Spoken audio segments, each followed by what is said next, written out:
இந்தியாவுக்கு கூடுதலாக 25% வரி விதிக்கப்படுவதாக அமெரிக்க அதிபர் ட்ரம்ப் அறிவித்திருக்கும் நிலையில் இதன் மூலம் நமது பொருட்களுக்கான வரி 50% அதிகரித்திருக்கிறது. இதற்கு இந்தியாவில் கடும் எதிர்ப்பு எழுந்திருக்கிறது. ரஷ்யாவிடமிருந்து கச்சா எண்ணெய் வாங்குவதை இந்தியா நிறுத்தாததால் அடுத்த 24 மணி நேரத்தில் வரியை மேலும் கடுமையாக்கப் போவதாக ட்ரம்ப் கூறியிருந்தார்.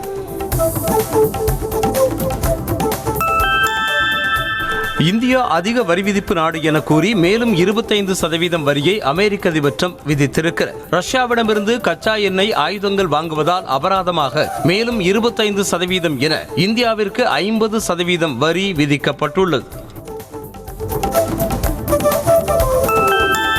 அமெரிக்க அதிபர் டிரம்ப் இந்தியாவிற்கு விதித்துள்ள கூடுதல் வரி 21 நாட்களில் அமலுக்கு வரும் என தகவல் வெளியாகியுள்ளது. இந்தியாவிற்கு ஏற்கனவே 25% வரி விதித்த அமெரிக்க அதிபர் டிரம்ப் தற்போது மேலும் 25% வரி விதித்துள்ளார்.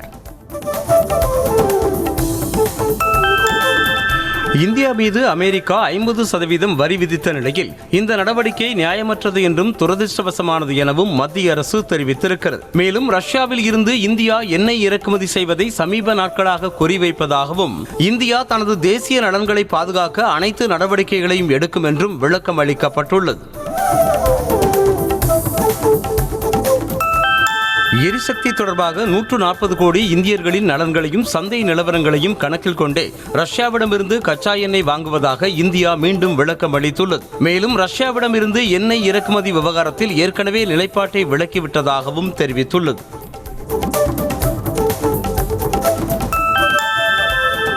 அமெரிக்க அதிபர் டிரம்பின் 50% வரி விதிப்பு பொருளாதார ரீதியிலான மிரட்டல் என்று ராகுல் காந்தி கடும் கண்டனம் தெரிவித்திருக்கிறார். இது தொடர்பாக அவர் வெளியிட்டிருக்கும் எக்ஸ் பதிவில் டிரம்பின் 50% வரி விதிப்பு பொருளாதார ரீதியிலான மிரட்டல் என்றும் இது இந்தியாவை நியாயமற்ற வர்த்தக ஒப்பந்தத்திற்குள் தள்ளும் முயற்சி என குறிப்பிட்டிருக்கிறார்.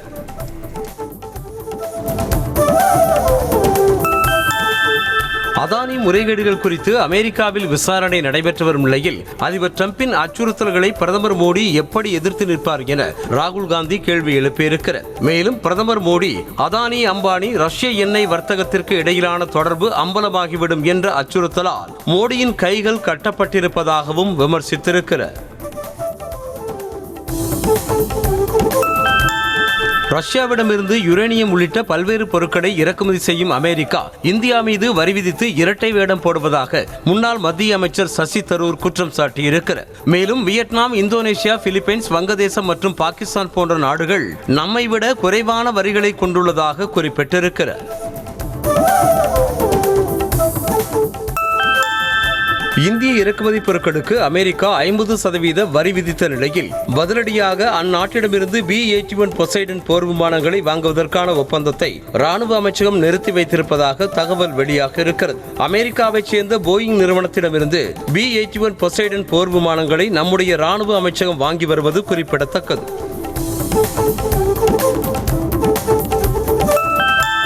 உலக வளர்ச்சியில் இந்தியாவின் பங்கு அதிகம் என டிரம்புக்கு ரிசர்வ் வங்கி கவர்னர் பதிலடி கொடுத்திருக்கிறார்.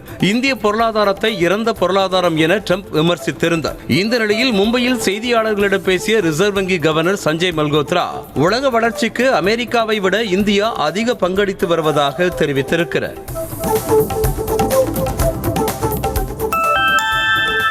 டெல்லியில் 1.5 லட்சம் சதுர மீட்டரில் நவீன தொழில்நுட்ப வசதிகளுடன் கட்டப்பட்ட கர்த்தவ்ய பவனை பிரதமர் மோடி திறந்து வைத்தார். 90 ஆண்டுகளாக சவுத் மற்றும் நார்த் பிளாக்குகளில் செயல்பட்டு வந்த மத்திய அரசு துறை அமைச்சகங்கள் கர்த்தவ்ய பவனுக்கு இடம் மாறுகின்றன. டெல்லியில் கர்த்தவ்ய பவன் கட்டியதால் 1500 கோடி ரூபாய் மிச்சமாகி இருப்பதாக பிரதமர் மோடி தெரிவித்திருக்கிறார். கர்த்தவ்ய பவன் கட்டடத்தை திறந்து வைத்த பின்னர் நடைபெற்ற நிகழ்ச்சியில் பேசிய அவர் மத்திய அரசின் அமைச்சகங்கள் 50க்கும் மேற்பட்ட இடங்களில் வாடகை கட்டடத்தில் இயங்கி வந்ததால் மத்திய அரசுக்கு 1500 கோடி ரூபாய் செலவாகியதாக கூறினார். ராகுல் முன்னிலையில் இன்று இந்தியா கூட்டணி கூட்டம் டெல்லியில் நடைபெற உள்ளது. இந்த கூட்டத்தில் பீகார் வாக்காளர் பட்டியல் சிறப்பு திருத்தத்திற்கு எதிர்ப்பு தெரிவிக்கும் வகையில் நாடாளுமன்றத்தை நோக்கி வரும் 8ஆம் தேதி பேரணி செல்ல இந்தியா கூட்டணி திட்டமிட்டிருக்கும் நிலையில் இதுகுறித்து ஆலோசனை மேற்கொள்ள உள்ளதாக கூறப்படுகிறது. பீகார் வாக்காளர் பட்டியல் திருத்தம் குறித்து நாடாளுமன்றத்தில் விவாதிக்க வேண்டும் என காங்கிரஸ் தேசிய தலைவர் மல்லிகார்ஜுன கார்கே வலியுறுத்தி இருக்கிறார். இது தொடர்பாக மாநிலங்களவை துணைத் தலைவர் ஹரிவன்ஸ் நாராயண் சிங்கிற்கு அவர் எழுதியிருக்கும் கடிதத்தில் வாக்காளர் பட்டியல் திருத்தம் குறித்து விவாதம் நடத்த மாநிலங்களவைக்கு உரிமை உண்டு என்று குறிப்பிட்டிருக்கிறார். வாக்காளர் பட்டியலில் தனது பெயர் இல்லை என கூறிய தேஜஸ்வி யாதவுக்கு நாளைக்குள் ஆவணங்களை சமர்ப்பிக்கும்படி இரண்டாவது முறையாக தேர்தல் ஆணையம் நோட்டீஸ் அனுப்பியுள்ளது. தேர்தல் கமிஷன் வெளியிட்ட வரைவு வாக்காளர் பட்டியலில் தன் பெயரே இல்லை என பீகார் முன்னாள் துணை முதலமைச்சர் தேஜஸ்வி யாதவ் குற்றம் சாட்டினார். பீகாரை தொடர்ந்து தமிழ்நாடு, மேற்கு வங்கம், பஞ்சாப் என அனைத்து மாநிலங்களிலும் எதிர்க்கட்சிகளுக்கு ஆதரவான வாக்குகளை பறிக்கும் நடவடிக்கையில் பாஜக ஈடுபடக்கூடும் என எம்பி திருச்சி சிவா புகார் தெரிவித்திருக்கிறார். இதுகுறித்து பேசிய அவர், எதிர்க்கட்சிகள் வாக்காளர் அடையாள அட்டை திருத்தம் குறித்து குரல் கொடுத்தால் காவலர்களை வைத்து மிரட்டுவதாக தெரிவித்திருக்கிறார். உத்தரகாண்ட் மாநிலம் உத்தரகாசி பெருவெள்ளத்தில் சிக்கி உயிரிழந்தோர் எண்ணிக்கை 5ஆக உயர்ந்திருக்கிறது. பாதிக்கப்பட்ட பகுதிகளில் மீட்பு பணிகள் தீவிரமாக மேற்கொள்ளப்பட்டு வரும் நிலையில் ராணுவ வீரர்கள் 11 பேர் உட்பட 100க்கும் மேற்பட்டோர் மாயமான நிலையில் அவர்களை தேடும் பணிகள் தீவிரப்படுத்தப்பட்டுள்ளன.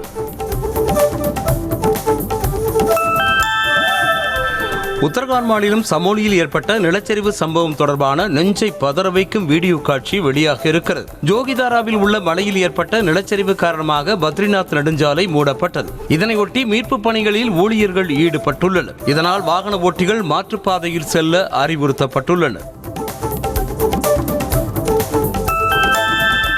இமாச்சல பிரதேச மாநிலத்தில் பருவமழை காரணமாக ஏற்பட்ட வெள்ளம் உள்ளிட்ட பாதிப்புகளில் சிக்கி 199 பேர் உயிரிழந்ததாக தகவல் வெளியாக இருக்கிறது. தொடர்ந்து மீட்பு பணிகள் மேற்கொள்ளப்பட்டு வரும் நிலையில் ஏராளமானோர் காயங்களோடு மருத்துவமனையில் சிகிச்சை பெற்று வருகின்றனர். பஞ்சாப் மாநிலம் ஜிரக்பூர் பகுதியில் கொட்டி தீர்த்த கனமழையின் காரணமாக சாலைகளில் மழைநீர் தேங்கியது. இதனால் வாகனங்கள் மெதுவாக ஊர்ந்து சென்றதால் கடும் போக்குவரத்து நெரிசல் ஏற்பட்டது. கனமழை காரணமாக பொதுமக்களின் இயல்பு வாழ்க்கை பாதிக்கப்பட்டது. கர்நாடக மாநிலம் சிவமோகாவில் தலகுப்பா மைசூரு பயணிகள் ரயிலில் 6 பெட்டிகள் தனியாக கலன்ற நிலையில் உடனே ரயில் நிறுத்தப்பட்டதால் பெரும் அசம்பாவிதம் தவிர்க்கப்பட்டது. இதனையடுத்து ரயில் பெட்டிகளை மீண்டும் இணைத்து பின்னர் அங்கிருந்து ரயில் புறப்பட்டு சென்றது. இதனால் அந்த பகுதியில் சிறிது நேரம் பரபரப்பு ஏற்பட்டது.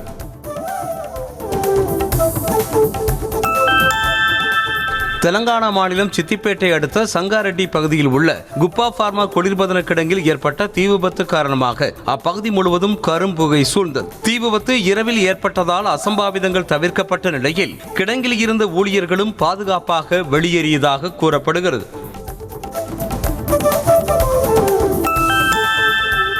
தமிழ்நாட்டில் இன்று 8 மாவட்டங்களில் கனமழை பெய்ய வாய்ப்புள்ளதாக சென்னை வானிலை ஆய்வு மையம் அறிவித்திருக்கிறது. அதன்படி நீலகிரி, கோவை மாவட்டத்தின் மலைப்பகுதிகள், திருப்பத்தூர், திருவண்ணாமலை, வேலூர், ராணிப்பேட்டை, செங்கற்பட்டு, விழுப்புரம் ஆகிய 8 மாவட்டங்களில் கனமழைக்கு வாய்ப்புள்ளதாக கணிக்கப்பட்டுள்ளது.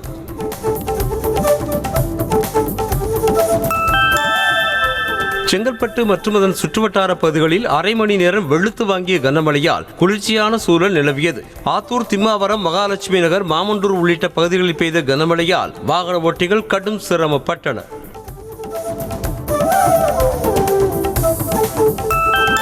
செங்கல்பட்டு மாவட்டம் திருக்கழுக்குன்றம் மற்றும் அதன் சுற்றுவட்டார பகுதிகளில் பரவலாக மழை பெய்ததால் பொதுமக்கள் மகிழ்ச்சி அடைந்தனர். ஆண்டிமடம், நடுவக்கரை, கருமாரப்பாக்கம், ஈச்சங்கரணை, புலியூர், கொத்திமங்கலம் உள்ளிட்ட பகுதிகளில் சுமார் அரை மணி நேரம் மழை பெய்தது.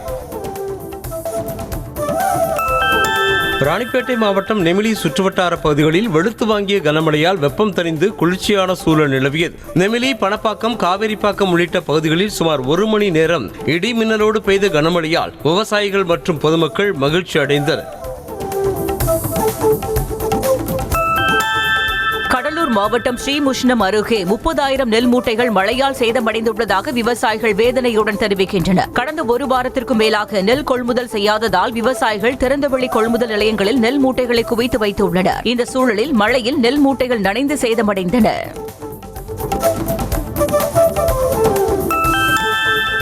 பழம்பெரும் நடிகை எம்.என். ராஜத்தை நேரில் சந்தித்து முதலமைச்சர் மு.க. ஸ்டாலின் பிறந்தநாள் வாழ்த்து தெரிவித்தார். நடிகை எம்.என். ராஜம் தனது பிறந்த நாளில் முதல்வரை நேரில் சந்திக்க வேண்டும் என்று விருப்பத்தை வெளியிட்டிருந்த நிலையில் அவரது வீட்டிற்கு மனைவியோடு நேரில் சென்ற முதலமைச்சர் ஸ்டாலின் வாழ்த்து தெரிவித்ததோடு உடல்நலம் குறித்தும் கேட்டறிந்தார். கம்யூனிஸ்ட் கட்சி கழுதை தேய்ந்து கட்டெரும்பு போல் ஆகிவிட்டதாக அதிமுக பொதுச் செயலாளர் எடப்பாடி பழனிசாமி கடுமையாக விமர்சித்துள்ளார். தென்காசி மாவட்டம் புளியங்குடியில் பேசிய அவர், முன்பிருந்த கம்யூனிஸ்ட் கட்சி தலைவர்கள் மக்களுக்காக பாடுபட்டதாகவும் தற்போது உள்ளவர்கள் கூட்டணிக்காக கூவிக் கொண்டிருப்பதாகவும் சாடினார். சென்னையில் 5வது நாளாக தொடரும் தூய்மை பணியாளர்களின் போராட்டத்தால் தலைநகரமே குப்பை கூலமாகி துர்நாற்றம் வீசுவது கோட்டையை வந்தடையவில்லையா என தமிழக பாஜக தலைவர் நயினார் நாகேந்திரன் கேள்வி எழுப்பினார். அவர் வெளியிட்டிருக்கும் பதிவில் எப்போது பெருந்தொற்று உருவாகுமோ என மக்கள் அனைவரும் பதற்றத்தில் உள்ளதாக கூறினார். பூம்புகாரில் நடைபெறவிருக்கும் வன்னியர் மகளிர் பெருவிழா மாநாடு பெண்களுக்கு பெருமை சேர்க்கும் மாநாடாக அமையும் என பாமக கௌரவ தலைவர் ஜி.கே. மணி தெரிவித்திருக்கிறார். மயிலாடுதுறையில் செய்தியாளர்களிடம் பேசிய அவர், மாவட்ட நிர்வாகம், காவல்துறை பல்வேறு கட்டுப்பாடுகளை விதித்துள்ளதாகவும் அதனை பின்பற்ற வேண்டும் என கூறினார்.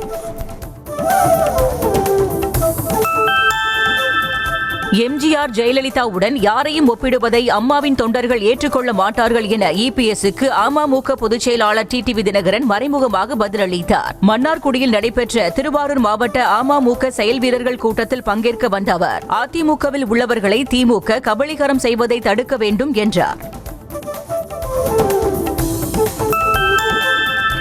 தமிழ்நாட்டில் கொலை, கொள்ளை, பாலியல் வன்கொடுமை, வழிப்பறி என குற்ற செயல்கள் அதிகரித்திருப்பதாக தேமுதிக பொதுச் செயலாளர் பிரேமலதா விஜயகாந்த் குற்றம் சாட்டியிருக்கிறார். வேலூர் மாவட்டம் குடியாத்தத்தில் செய்தியாளர்களை சந்தித்த அவர், முதலமைச்சர் சட்டம் ஒழுங்கு பிரச்சினைகளை இரும்பு கரம் கொண்டு அடக்க வேண்டும் என வலியுறுத்தினார். உங்களுடன் ஸ்டாலின் திட்டத்திற்கு எதிராக தொடர்ந்த வழக்கில் அதிமுகவிற்கு உச்சநீதிமன்றம் சம்மட்டி அடி கொடுத்திருப்பதாக திமுக அமைப்பு செயலாளர் RS பாரதி தெரிவித்திருக்கிறார். சென்னை தேனாம்பேட்டையில் உள்ள அண்ணா அறிவாலயத்தில் செய்தியாளர்களை சந்தித்த அவர், இனிமேலாவது இபிஎஸ் திருத்திக் கொள்ள வேண்டும் என்றார். அமெரிக்காவின் கூடுதல் வரி விதிப்பால் திருப்பூரில் 12,000 கோடி ரூபாய் மதிப்பிலான ஏற்றுமதி பாதிக்கும் என ஏற்றுமதியாளர் சங்க தலைவர் சுப்பிரமணியன் தெரிவித்தார். இதுகுறித்து செய்தியாளர்களுக்கு பேட்டியளித்த அவர், திருப்பூரில் ஆண்டுக்கு 40,000 கோடி ரூபாய்க்கு ஏற்றுமதி நடைபெறும் நிலையில் 30% அமெரிக்காவிற்கு மட்டுமே அனுப்பப்படுவதாக கூறினார்.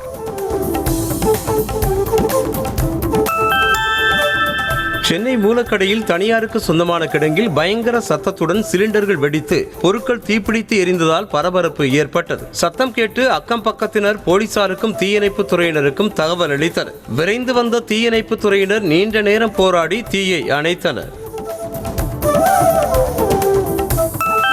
SSI சண்முகவேல் கொலை வழக்கில் தேடப்பட்டு வந்த மணிகண்டனின் தந்தை மூர்த்தி மற்றும் மகன் தங்கபாண்டியன் ஆகியோர் திருப்பூர் மாவட்ட காவல் கண்காணிப்பாளர் அலுவலகத்தில் சரணடைந்தனர். மதுபோதையில் சிறப்பு SI சண்முகவேலை வெட்டியதாக கூறப்படும் மணிகண்டன் தலைமறைவான நிலையில் அவனை பிடிக்க தனிப்படை போலீசார் தீவிரம் காட்டி வருகின்றனர்.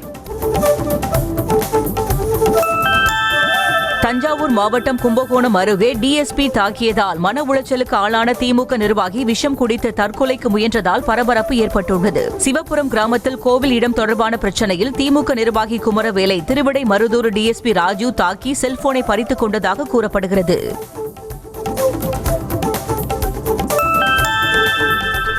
திருப்பத்தூர் மாவட்டம் வாணியம்பாடியில் டீ கடையை இளைஞர் அடித்து நொறுக்கிய சிசிடிவி காட்சி வெளியாகி அதிர்ச்சியை ஏற்படுத்தியுள்ளது. பெருமாள்பேட்டையில் உள்ள டீ கடையில் நேதாஜி நகரைச் சேர்ந்த புகழேந்தி தின்பண்டங்கள் சாப்பிட்டுவிட்டு கடன் சொல்லியுள்ளார். உரிமையாளர் ஏற்க மறுக்கவே கடையை சூறையாடியதால் புகழேந்தியை போலீசார் கைது செய்தனர்.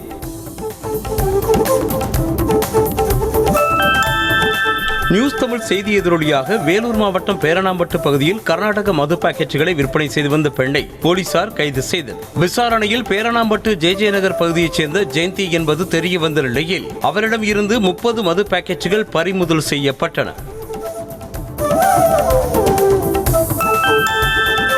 ஈரோடு அருகே 16 வயது சிறுமியை கடத்தி சென்று பாலியல் வன்கொடுமை செய்த இளைஞருக்கு மகளிர் நீதிமன்றம் 20 ஆண்டுகள் சிறை தண்டனை விதித்தது. சித்தோடு சாணார்பாளையத்தைச் சேர்ந்த ஆட்டோ ஓட்டுநர் சூர்யா 8ஆம் வகுப்பு படித்த சிறுமியிடம் திருமண ஆசை காட்டி கடத்தி சென்று பாலியல் வன்கொடுமை செய்ததாக சிறுமியின் பெற்றோர் புகார் அளித்தனர். சென்னையில் இருந்து கோவைக்கு சென்ற டாரஸ் லாரி கள்ளக்குறிச்சி மாவட்டம் உளுந்தூர்பேட்டையில் கவிழ்ந்து விபத்துக்குள்ளானது. இதில் லாரியின் டீசல் டேங்க் உடைந்து சாலையில் டீசல் கொட்டியதால் பரபரப்பு ஏற்பட்டது. உடனடியாக தீயணைப்பு துறையினர் வரவழைக்கப்பட்டு தீப்பிடிக்காமல் டாரஸ் லாரியில் தண்ணீரை பீய்ச்சி அடித்தனர். ஈரோடு மாவட்டம் கோபிச்செட்டிப்பாளையம் அருகே மயானத்தில் இறந்து கிடந்தவர் கொலை செய்யப்பட்டாரா என போலீசார் விசாரணை மேற்கொண்டு வருகின்றனர். டிஜி புதூரில் உள்ள மயானத்தில் பர்கூர் அருகே சுண்டப்பூரைச் சேர்ந்த நாகராஜ் பலத்த காயங்களோடு இறந்து கிடந்தார். இது தொடர்பாக குன்றி பண்ணையத்தூரைச் சேர்ந்த பார்த்திபன் என்பவரை பிடித்து போலீசார் விசாரித்து வருகின்றனர். வாடகை பாக்கி செலுத்தவில்லை என கூறி செங்கல்பட்டு மாவட்டம் கூடுவாஞ்சேரி அடுத்த ஜெய்பீம் நகரில் இந்து அறநிலையத்துறைக்கு சொந்தமான இடத்தில் இருந்த வீட்டிற்கு அதிகாரிகள் சீல் வைத்தனர். வீட்டில் இருந்த பொருட்கள் அனைத்தும் வீட்டிற்கு வெளியே எடுத்து வந்த நிலையில் குடும்பத்தினர் சாலையில் கண்ணீரோடு காத்திருந்தது சோகத்தை ஏற்படுத்தியது. வேலூரில் கிங்டம் திரைப்படம் வெளியிடப்பட்ட திரையரங்கத்தை நாம் தமிழர் கட்சி நிர்வாகிகள் முற்றுகையிட்டு போராட்டத்தில் ஈடுபட்டனர். அப்போது கிங்டம் திரைப்படத்தின் போஸ்டர் மற்றும் பிளக்ஸ் பேனர்களை கிழித்து சாலையில் போட்டு எரித்து எதிர்ப்பை பதிவு செய்தனர். நெல்லை மாவட்டம் முக்கூடல் பகுதியில் சட்டவிரோதமாக இயங்கி வந்த 2 மருந்தகங்களுக்கு அதிகாரிகள் சீல் வைத்தனர். மேலும் உரிய நடவடிக்கை எடுக்குமாறு மருந்து கட்டுப்பாட்டுத்துறை உதவி இயக்குநருக்கு அதிகாரிகள் பரிந்துரை செய்தனர். மதுரை மாவட்டம் கொட்டாம்பட்டி அருகே 2 வீலர் மீது கார் மோதியதில் தம்பதி நிகழ்விடத்திலேயே உயிரிழந்தனர். சிவகங்கை மாவட்டம் அணைக்கரைப்பட்டியைச் சேர்ந்த முருகேசன் மனைவி ராதாவுடன் திண்டுக்கல் மாவட்டம் நத்தம் பகுதியில் நடைபெற்ற துக்க நிகழ்ச்சியில் பங்கேற்றுவிட்டு 2 வீலரில் ஊர் திரும்பிய போது விபத்து நேரிட்டது. சென்னை டிபி சத்திரத்தில் தந்தையை 10 ஆண்டுகளுக்கு முன்பு கொலை செய்த ரவுடியை மகன் பழிக்கு பழியாக வெட்டி கொலை செய்த சம்பவம் அதிர்ச்சியை ஏற்படுத்தியுள்ளது. செந்தில் என்பவர் கொலை வழக்கில் ரவுடி ராஜ்குமார் சம்பந்தப்பட்ட நிலையில் 10 ஆண்டுகளுக்கு பின்னர் செந்திலின் மகன் யூனுஸ் கும்பலாக சென்று வெட்டி கொலை செய்து பழி வாங்கியிருக்கிறார். திருவள்ளூர் மாவட்டம் திருத்தணி அருகே ஆந்திராவில் இருந்து பைக்கில் மது பாட்டில்களை கடத்தி வந்த 2 பேரை கைது செய்த போலீசார் 100 மது பாட்டில்களை பறிமுதல் செய்தனர். விசாரணையில் மது பாட்டில்களை கடத்தி வந்தது திருத்தணியைச் சேர்ந்த டில்லி பாபு மற்றும் சோளிங்கரைச் சேர்ந்த ரத்னம் என்பது தெரிய வந்தது. முதலமைச்சர் மு.க. ஸ்டாலின் செயல்படுத்தி வரும் மக்கள் நல திட்டங்களை பார்த்து அதிமுக வயிற்றெரிச்சல் அடைவதாக அமைச்சர் டி.ஆர்.பி. ராஜா குற்றம் சாட்டினார். தஞ்சை புது ஆற்றங்கரை பகுதியில் செய்தியாளர்களுக்கு பேட்டியளித்த அவர், உங்களுடன் ஸ்டாலின் திட்டத்தில் முதலமைச்சர் படம் இடம்பெற்றுள்ளதை எதிர்த்து அதிமுக தொடர்ந்த வழக்கை சென்னை உயர்நீதிமன்றம் தள்ளுபடி செய்திருப்பதை சுட்டிக்காட்டி பேசினார். சேலம் மாவட்டம் எடப்பாடி அருகே விசாரணைக்கு காவல் நிலையம் அழைத்த முதல்நிலை காவலரை தந்தையும் மகனும் தாக்கிவிட்டு தப்பியோடிய சம்பவம் பரபரப்பை ஏற்படுத்தி உள்ளது. லட்சுமண கவுண்டனூரைச் சேர்ந்த கந்தசாமிக்கும் செல்லம்மாளுக்கும் அடிதடி தகராறு ஏற்பட்டதாக கூறப்படுகிறது. இது தொடர்பாக கந்தசாமி மற்றும் அவரது மகன் வேலுமணியை காவலர் சாஹித் விசாரணைக்கு அழைத்த போது அவர் மீது மது போதையில் தாக்கியுள்ளனர். நாம் தமிழர் கட்சி பெண் நிர்வாகியை ஏமாற்றி 50,000 ரூபாய் பணம் பறிக்க முயன்ற சைபர் மோசடி கும்பல் குறித்து போலீசார் விசாரணை மேற்கொண்டு வருகின்றனர். வாட்ஸ்அப் காலில் தொடர்பு கொண்ட அந்த கும்பல் தங்களை சிபிஐ அதிகாரிகள் என்றும் போதைப்பொருள் கடத்தல் வழக்கில் உங்கள் மகனை கைது செய்து விட்டதாகவும் விடுவிக்க 50,000 ரூபாய் வேண்டும் என்றும் கேட்டுள்ளனர்.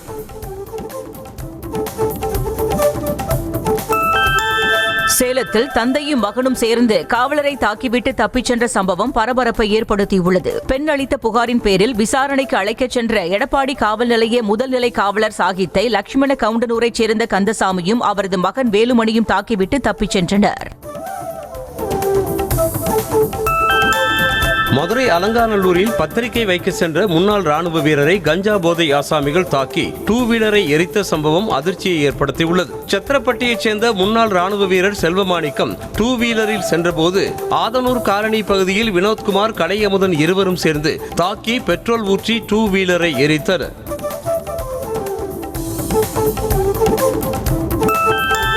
திருவாரூரில் டிக்கெட் மிஷினை தூக்கி குப்பையில் போடுங்கள் என பெண் பயணியின் கணவர் ஓட்டுநர் மற்றும் நடத்துனரிடம் ஆவேசமாக கூறியது பரபரப்பை ஏற்படுத்தியது. புதிய பேருந்து நிலையத்திலிருந்து மயிலாடுதுறைக்கு புறப்பட்ட 205D அரசு பேருந்தில் டிக்கெட் மிஷின் பழுதானதால் பேருந்தை நிறுத்திவிட்டு பயணிகள் கீழே இறக்கிவிடப்பட்டனர்.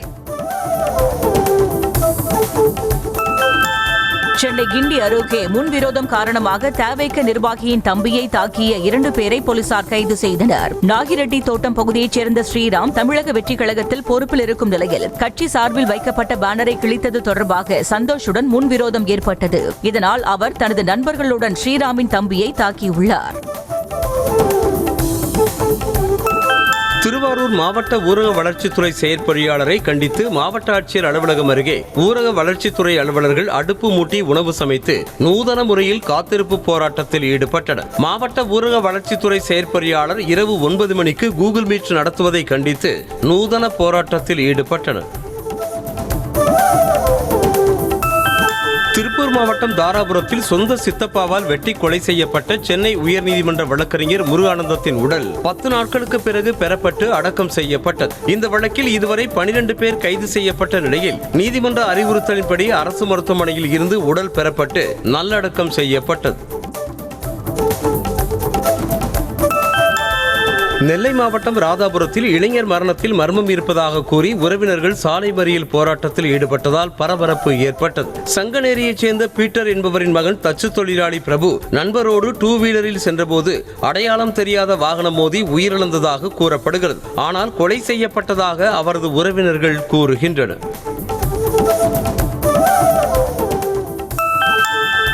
திண்டுக்கல் மாவட்டம் ஒட்டன்சத்திரம் அருகே உயர்மின் கோபுரம் அமைக்க சென்ற அதிகாரிகளை விவசாயிகள் தடுத்து நிறுத்தியதால் பரபரப்பு ஏற்பட்டது. நிலங்களின் சந்தை மதிப்பிற்குரிய இழப்பீடு வழங்காமல் உயர்மின் கோபுரம் அமைப்பதாக கூறி கொங்கப்பட்டி பகுதி விவசாயிகள் எதிர்ப்பு தெரிவித்தனர்.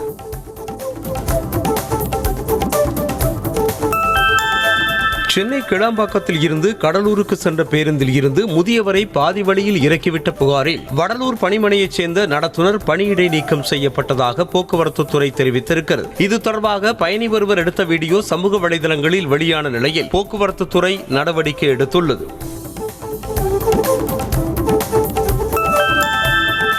சென்னை தண்டையார்பேட்டை நேருநகர் பகுதி சாலையோரத்தில் மூட்டை மூட்டையாக கொட்டி வைக்கப்பட்டுள்ள மருத்துவ கழிவுகளால் தொற்றுநோய் பரவும் அபாயம் ஏற்பட்டுள்ளது. கையுறை, டியூப் உள்ளிட்ட மருத்துவ கழிவுகளை கொட்டிவிட்டு சென்ற மர்ம நபர்கள் குறித்து மாநகராட்சி நிர்வாகம் நடவடிக்கை எடுக்க வேண்டும் என மக்கள் கோரிக்கை விடுத்தனர்.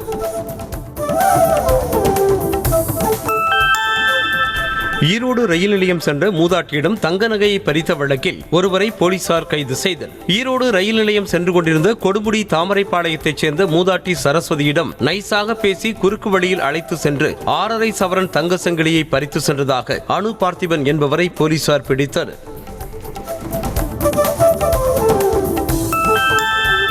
தமிழ்நாடு மக்களுக்காக கொண்டு வரும் திட்டத்தில் யார் பெயர் என்பது முக்கியமா அல்லது திட்டத்தில் மக்கள் பயன்பெறுவது முக்கியமா என அமைச்சர் அன்பில் மகேஷ் பொய்யாமொழி கேள்வி எழுப்பியிருக்கிறார். மயிலாடுதுறையில் செய்தியாளர்களுக்கு பேட்டியளித்த அவர், உங்களுடன் ஸ்டாலின் திட்டத்தில் முதலமைச்சர் படம் இருப்பது குறித்து அரசியல் செய்ய வேண்டும் என்ற உள்நோக்கத்தோடு அதிமுக செயல்படுவதாக குற்றம் சாட்டியிருக்கிறார். திருப்பத்தூர் மாவட்டம் ஜோடார்பேட்டை அருகே 17 வயது மாணவியை காதலிப்பதாக கூறி தொல்லை கொடுத்த 4 நபர்களை போலீசார் போக்சோ சட்டத்தின் கீழ் கைது செய்தனர். கோனேரி குப்பத்தைச் சேர்ந்த பிரசாந்த் மற்றும் அவரது நண்பர்களான முகேஷ், மேகநாதன், பரத் ஆகிய 4 பேரும் அதே பகுதியைச் சேர்ந்த 17 வயது மாணவியை காதலிப்பதாக கூறி அவருக்கு தொல்லை கொடுத்ததாக கூறப்படுகிறது. வேலூர் மாவட்டம் குடியாத்தத்தில் நடைபெற்ற தேமுதிக நிகழ்ச்சிக்கு அங்குள்ள மின்கம்பத்தில் மின்சாரம் திருடப்பட்டதாக புகார் எழுந்திருக்கிறது. சித்தூர் கேட் பகுதியில் தேமுதிக சார்பாக மக்களை தேடி மக்கள் தலைவர் மற்றும் கேப்டன் ரத யாத்திரை தொடக்க நிகழ்ச்சி அக்கட்சியின் பொதுச் செயலாளர் பிரேமலதா விஜயகாந்த் தலைமையில் நடைபெற்றது.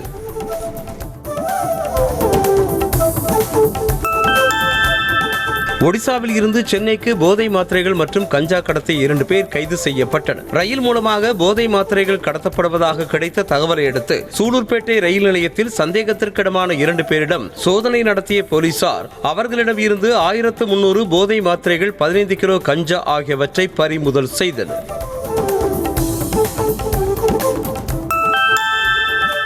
தஞ்சை அருகே திருக்காட்டுப்பள்ளியில் 10 வயது சிறுமி மின்சாரம் தாக்கி உயிரிழந்தார். ஸ்டீபன்ராஜ் என்பவரின் மகளான இனியதர்ஷினி வீட்டுக்கு வெளியே உள்ள தகர கொட்டகையின் இரும்பு கம்பத்தை பிடித்திருக்கிறார். அப்போது மின் கம்பத்தில் இருந்து வீட்டுக்கு வரும் எர்த் வயர் அருந்து தகர கொட்டகையில் உரசியதால் அதில் பாய்ந்த மின்சாரம் தாக்கி சிறுமி உயிரிழந்தார். மனநலம் பாதிக்கப்பட்ட பெண்ணை பாலியல் வன்கொடுமை செய்தவருக்கு ஆதரவாக இருந்து வரும் அவரது குடும்பத்தினரையும் கைது செய்ய வலியுறுத்தி பாதிக்கப்பட்ட பெண்ணின் தாயார் ராமநாதபுரம் மாவட்ட எஸ்பியிடம் புகார் அளித்தார். பெரியபட்டினத்தைச் சேர்ந்த முருகவேல் என்பவர் மனநலம் பாதிக்கப்பட்ட பெண்ணை பாலியல் பலாத்காரம் செய்ததாக கைது செய்யப்பட்டார்.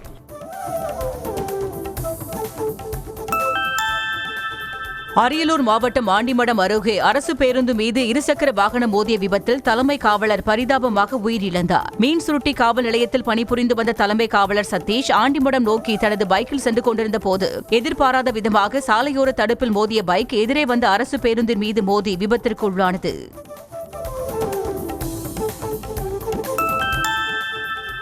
நாகை மாவட்டம் திருப்பூண்டி ஊராட்சிக்குட்பட்ட பகுதிகளில் முறையாக குடிநீர் வழங்காததை கண்டித்து காலி குடங்களுடன் மக்கள் சாலை மறியலில் ஈடுபட்டனர். அந்த பகுதியில் கூட்டு குடிநீர் திட்டத்தின் கீழ் கொள்ளிடம் ஆற்றிலிருந்து நீர் விநியோகிக்கப்படுகிறது. இந்நிலையில் கடந்த 40 நாட்களாக குடிநீர் முறையாக வழங்கப்படவில்லை என அப்பகுதி மக்கள் குற்றம் சாட்டினர்.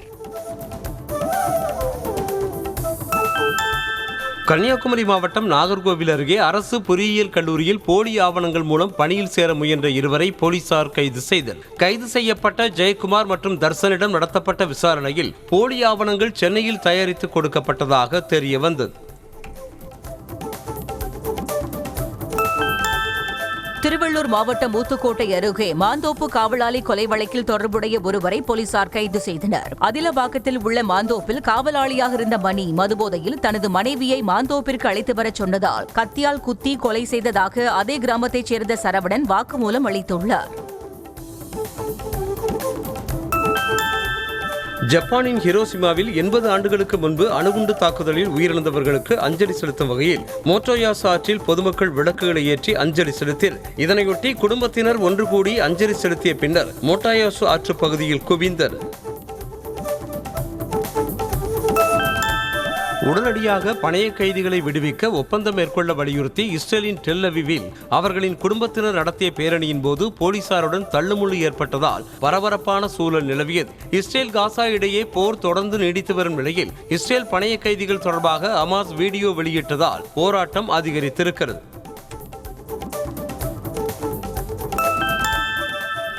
சீனாவில் வெளுத்து வாங்கிய கனமழை காரணமாக சாலைகள் ஆறு போல் மாறிய நிலையில் பொதுமக்களின் இயல்பு வாழ்க்கை கடுமையாக பாதிக்கப்பட்டுள்ளது. குடியிருப்பு பகுதிகளை வெள்ளம் சூழ்ந்த நிலையில் பொதுமக்கள் பாதுகாப்பாக முகாம்களில் தங்க வைக்கப்பட்டுள்ளனர். மேலும் மீட்புப் பணிகள் தீவிரமாக மேற்கொள்ளப்பட்டு வருகின்றன. பிரான்சில் பற்றி எரியும் காட்டுத்தீயினால் ஏற்பட்டுள்ள சேதம் குறித்து விவரிக்கும் ட்ரோன் காட்சி வெளியாக இருக்கிறது. வெப்பம் காரணமாக தெற்கு ஆட்பகுதியில் காட்டுத்தீ வேகமாக பரவி வரும் நிலையில் தீயை அணைக்கும் பணிகளில் தீயணைப்புத்துறை வீரர்கள் ஈடுபட்டுள்ளனர். பிரான்சில் கடந்த 80 ஆண்டுகளில் இல்லாத அளவுக்கு மிகப்பெரிய காட்டுத்தீ பரவிய நிலையில் பல ஆயிரக்கணக்கான மரங்கள் தீயில் கருகி சேதமடைந்துள்ளன. மேலும் இந்த தீ விபத்தில் 25க்கும் மேற்பட்ட வீடுகள் எரிந்து சேதமடைந்த நிலையில் பாதிக்கப்பட்டவர்கள் முகாம்களில் தங்க வைக்கப்பட்டுள்ளனர். ஸ்பெயினில் ஏற்பட்டுள்ள காட்டுத்தீ காரணமாக சுமார் 170 ஹெக்டேர் பரப்பளவு கொண்ட வனப்பகுதி எரிந்து சேதமடைந்ததாக தகவல் வெளியாக இருக்கிறது. காட்டுத்தீயை அணைக்கும் பணிகள் தீவிரமாக மேற்கொள்ளப்பட்டு வரும் நிலையில் வனப்பகுதியை ஒட்டிய பகுதிகளில் அவசர கால ஊழியர்கள் குவிக்கப்பட்டு முன்னெச்சரிக்கை பணிகள் மேற்கொள்ளப்பட்டு வருகின்றன. டெஸ்ட் பந்து வீச்சாளர்கள் பட்டியலில் இந்திய வீரர் சிராஜ் 12 இடங்கள் முன்னேறி 15வது இடத்தை பிடித்து அசத்தியுள்ளார். டெஸ்ட் தரவரிசை பட்டியலை சர்வதேச கிரிக்கெட் கவுன்சில் வெளியிட்டுள்ளது. அதில் டெஸ்ட் பேட்டர்கள் தரவரிசையில் இந்திய அணி தொடக்க வீரர் ஜெய்ஸ்வால் 3 இடங்கள் முன்னேறி 5வது இடத்தை பிடித்துள்ளார். இந்திய வேகப்பந்து வீச்சாளர் சிராஜ் பந்து வீசும்போது விளையாடுவது எப்போதும் சவாலானது என இங்கிலாந்து முன்னாள் வீரர் மொயின் அலி தெரிவித்திருக்கிறார். இதுகுறித்து பேசிய அவர், இங்கிலாந்து தொடரில் சிராஜ் உலக தரத்தில் பந்து வீசியதாகவும் பந்தை கட்டுப்படுத்துவதுதான் அவரிடம் மிகுதியாக கவர்ந்ததாகவும் கூறினார். ஜூலை மாதத்திற்கான சிறந்த கிரிக்கெட் வீரர் விருதுக்கான பரிந்துரை பட்டியலில் இந்தியாவின் சுப்மன் கில் பெயர் இடம்பெற்றுள்ளது. ஒவ்வொரு மாதமும் சிறந்த கிரிக்கெட் வீரரை தேர்வு செய்து ஐசிசி கௌரவித்து வருகிறது. ஜூலை மாதத்திற்கான சிறந்த வீரர்களில் Shubman Gill, Ben Stokes, Wiaan Mulder உள்ளிட்ட பெயர்கள் இடம்பெற்றுள்ளன.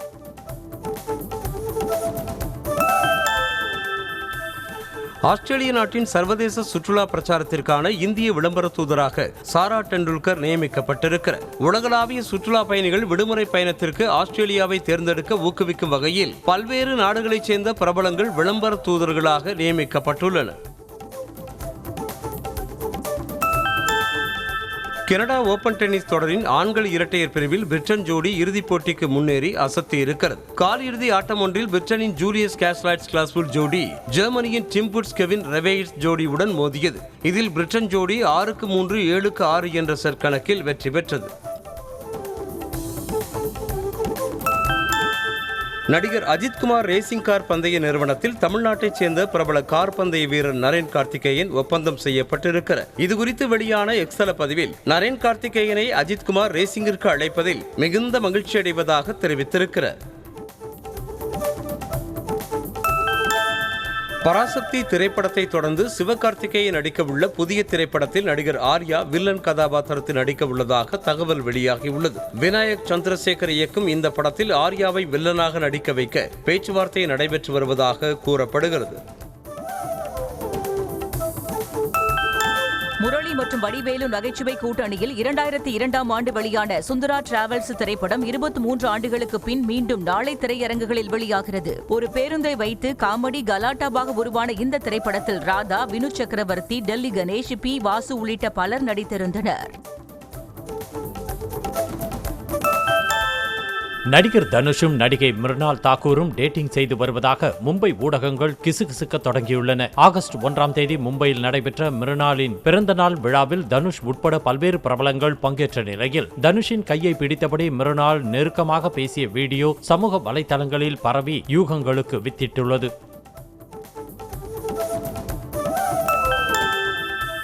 யூடியூப் பிரபலங்களான கோபி சுதாகர் நடிப்பில் உருவாகி வரும் ஓ காட் பியூட்டிஃபுல் படத்தின் சிவகார்த்திகேயன் பாடியிருக்கும் ஃபர்ஸ்ட் சிங்கிள் ப்ரோமோ வீடியோ வெளியானது. விஷ்ணு விஜய் இயக்கியிருக்கும் இந்த திரைப்படத்தில் VTV கணேஷ், ரமேஷ் கண்ணா, சுரேஷ் சக்கரவர்த்தி, விஜய் சந்திரசேகர், சுபத்ரா ராபர்ட், முருகானந்தம் உள்ளிட்ட பலர் நடித்துள்ளனர்.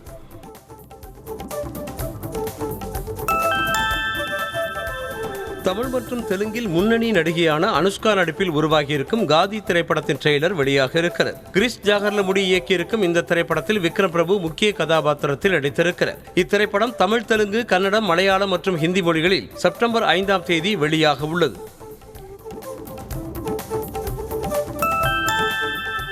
நானி நடிப்பில் உருவாகி வரும் த பாரடைஸ் திரைப்படத்தின் ஃபர்ஸ்ட் லுக் போஸ்டர் நாளை வெளியாகும் என படக்குழு அறிவித்திருக்கிறது. ஸ்ரீகாந்த் ஒடேலா இயக்கி வரும் இந்த திரைப்படத்தை SLV சினிமாஸ் நிறுவனம் தயாரிக்கிறது. அனிருத் இசையில் உருவாகி வரும் இத்திரைப்படம் அடுத்த ஆண்டு மார்ச் 26ஆம் தேதி வெளியாக உள்ளது. கிங்டம் திரைப்படத்தின் சில காட்சிகள் தமிழ் மக்களின் உணர்வுகளை புண்படுத்தியிருந்தால் அதற்கு வருத்தம் தெரிவித்துக் கொள்வதாக படத்தை தயாரித்துள்ள சித்தாரா என்டர்டெயின்மெண்ட்ஸ் நிறுவனம் தெரிவித்துள்ளது. இந்த கதை கற்பனையானது என படத்தின் டிஸ்கிளைமர் பகுதியில் குறிப்பிட்டுள்ளதை தாங்கள் உறுதியளிப்பதாக குறிப்பிட்டுள்ளனர். தூத்துக்குடி மாவட்டம் திருச்செந்தூர் சுப்பிரமணிய சுவாமி கோவிலில் மண்டல அபிஷேக பூஜை வரும் 11ஆம் தேதி நடைபெற உள்ளதாக கோவில் நிர்வாகம் அறிவித்துள்ளது. காலையில் 5 மணிக்கு கோவில் நடை திறக்கப்பட்டு தொடர்ந்து 5:30 மணிக்கு விஸ்வரூப தீபாராதனையும் 6 மணிக்கு உதய மார்த்தாண்ட அபிஷேகமும் நடைபெறும் என தெரிவிக்கப்பட்டுள்ளது. ராமநாதபுரம் மாவட்டம் பரமக்குடி அருகே கீழக்கோட்டை கிராமத்தில் அருள்மிகு முத்துமாரியம்மன் ஆலய திருவிழாவில் முளைப்பாரி ஊர்வலம் கோலாகலமாக நடைபெற்றது. முளைப்பாரி முன்பு சிறுமிகள், பெண்கள் கும்மியடித்தும் ஆண்கள் ஒயிலாட்டம் ஆடியும் அசத்திய நிலையில் முளைப்பாரியை சுமந்து சென்ற பெண்கள் அவைகளை நீர்நிலையில் கரைத்து நேர்த்திக்கடன் செலுத்தினர். புதுக்கோட்டை மாவட்டம் ஆலங்குடி அருகே உள்ள கொத்தமங்கலம் கிராமத்தில் திரளான பெண்கள் மதுக்குடங்களை சுமந்து சென்று கும்மியடித்தும் குலவையிட்டும் பிடாரி அம்மனை வழிபட்டனர். நல்ல மழை பெய்து விவசாயம் செழிக்க வேண்டி நடைபெற்ற விழாவில் திரளான பெண்கள் குடத்தில் தென்னம்பாளைகளை வைத்து அலங்கரித்து ஊர்வலமாக கோவிலை சுற்றி வந்தனர். புதுக்கோட்டை மாவட்டம் ஆலங்குடியில் உள்ள நாடியம்மன் கோவில் மது எடுப்பு திருவிழா வெகு விமர்சையாக நடைபெற்றது. இதனையொட்டி பெண்கள் குடத்தில் தென்னம்பாளையை வெட்டி வைத்து அதை மலர்களால் அலங்கரித்து பின்னர் மது குடத்தை தலையில் சுமந்து ஊர்வலமாக எடுத்து சென்று நேர்த்திக்கடன் செலுத்தினர். முன்னதாக பெண்கள் கும்மியடித்தும் குலவையிட்டும் வழிபாடு நடத்தினர். தூத்துக்குடி மாவட்டம் கோவில்பட்டி அடுத்த காமநாயக்கன்பட்டியில் உள்ள புகழ்பெற்ற புனித பரலோக மாதா பேராலயத்தில் நடப்பு ஆண்டுக்கான விண்ணேற்பு பெருவிழா கொடியேற்றத்துடன் தொடங்கியது. இதனையொட்டி ஆலயம் முன்பு கொடிமரம் நடப்பட்டு பெருவிழா தொடங்கிய நிலையில் திரளானோர் பங்கேற்றனர். நெல்லை மாவட்டம் வடக்கன்குளம் பரிசுத்த புதுமை பரலோக அன்னை ஆலயத்தில் நடைபெற்ற கொடியேற்றத்தில் ஏராளமான கிறிஸ்தவர்கள் பங்கேற்று சிறப்பு வழிபாடு செய்தனர். முன்னதாக கொடி ஊர்வலமாக எடுத்துச் செல்லப்பட்டு அர்ச்சிக்கப்பட்டது. விழாவையொட்டி ஆலயம் முழுவதும் வண்ண விளக்குகளால் அலங்கரிக்கப்பட்டிருந்தது. காரைக்காலில் புனித தேற்றரவு அன்னை ஆலய 284ஆம் ஆண்டு திருவிழா கொடியேற்றத்துடன் கோலாகலமாக தொடங்கியது. ஆலய வளாகத்தில் கொடி ஊர்வலமாக எடுத்துச் செல்லப்பட்டு கொடி கம்பத்தின் அருகே திருப்பலி நடைபெற்றது. இதில் ஏராளமான கிறிஸ்தவர்கள் கலந்து கொண்டு அன்னையை வணங்கி பிரார்த்தனை செய்தனர்.